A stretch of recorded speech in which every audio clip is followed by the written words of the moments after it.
अस्सलाम वालेकुम, मैं हूँ मिसबा यामीन। आप देख रहे हैं ऑन प्रोजेक्ट टीवी। गज़ा में शहरियों पर होने वाले जुल्म सितम, नस्ल कशी और जंग को ख़त्म करने के लिए बैनुल अक़वामी और मुल्की सतह पर कानूनी इक़दामात किए जा सकते हैं। जंगबंदी के लिए कानूनी रास्ते क्या क्या हो सकते हैं और कौन से कानूनी इदारे मौजूद हैं, इस बारे में जानने के लिए वीडियो को आखिर तक देखिएगा। दोस्तों, दुनिया में इंटरनेशनल ऑर्गेनाइजेशन में पहले नंबर पर गवर्नमेंटल इदारों में यूनाइटेड नेशन और इसकी एजेंसीज मौजूद हैं, जो दुनिया में अमन और अमान कायम करने और कौम को इंसाफ दिलाने के दावेदार हैं। इंटरनेशनल ऑर्गेनाइजेशन में गवर्नमेंटल इदारे में अक़वाम मुत्तहिदा के इंसानी हकूक़ कौंसल और इंसानी हकूक़ के हाई कमिश्नर का दफ्तर और अक़वाम मुत्तहिदा की पनाह गुज़ीन एजेंसी शामिल हैं। और दूसरे नंबर पर नॉन गवर्नमेंटल इदारों में NGOs शामिल हैं, जिनमें amnesty international, human rights, FIDH और international company of red cross ICRC शामिल हैं।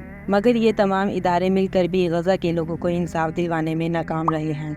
दोस्तों, तमाम ममालिक की अक़वामें मिलकर गज़ा में होने वाले जुल्म और बर्बरियत के ख़िलाफ़ अक़वाम मुत्तहिदा के इदारे ICC इंटरनेशनल क्रिमिनल कोर्ट में रोम स्टैट्यूट आर्टिकल 15 और 13 के तहत नस्ल कशी की तहकीकात पर मुकदमा चला सकते हैं, जिस पर अक़वाम मुत्तहिदा की इंसानी हकूक़ की कौंसल को तहकीकात करने के लिए ख़ुसूसी नुमाइंदे मुकर्रर करने और रिपोर्ट्स जारी करने पर मजबूर किया जा सकता है और इंक्वायरी बिठवाई जा सकती है। और अक़वाम मुत्तहिदा की इंसानी हकूक़ की सलामती कौंसल इंसानी हकूक़ की खिलाफ वर्जियों की मजम्मत में करारदादें पास करवा सकती हैं। इसके अलावा अक़वाम मुत्तहिदा के बैनुल अक़वामी इंसानी कानून के इदारे इंटरनेशनल ह्यूमैनिटेरियन लॉ IHL को शहरियों और शहरी अशिया के तहफ़्फ़ुज़ समेत Geneva convention and Hague convention के तहत IHL की खिलाफ वर्जियों के लिए फ़रीक़ैन को जवाबदेह ठहरा सकते हैं। इसके अलावा जंग बंदी और अमन मज़ाकरात के लिए सिफारती कोशिशें और बैनुल अक़वामी दबाव बनाने के लिए अवामी बयानात, मीडिया कैंपेन भी की जा सकती हैं। और सबसे अहम और ज़रूरी इक़दाम जंग बंदी के लिए जो किया जा सकता है,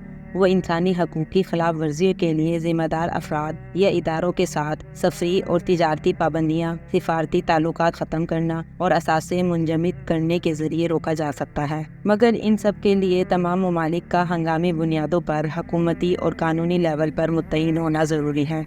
मगर बदकिस्मती से पूरी दुनिया की मईशत का सारा इन्हसार इन्हीं ममालिक पर है और कोई भी मुल्क अपनी मईशत को बचाने की खातिर फ़लस्तीन में होने वाले जुल्म के खिलाफ आवाज़ नहीं उठा रहा। दोस्तों, हम मफ्तूह कौमें हैं। पूरी दुनिया में अमेरिका, इसराइल, रशिया, फ्रांस और चाइना सुपर पावर्स हैं। तालीम और साइंस और टेक्नोलॉजी के मैदान में इन्होंने इस बात को साबित भी किया है और अक़वाम मुत्तहिदा के ये कानूनी इदारे भी इन्हीं के कायम करदा हैं।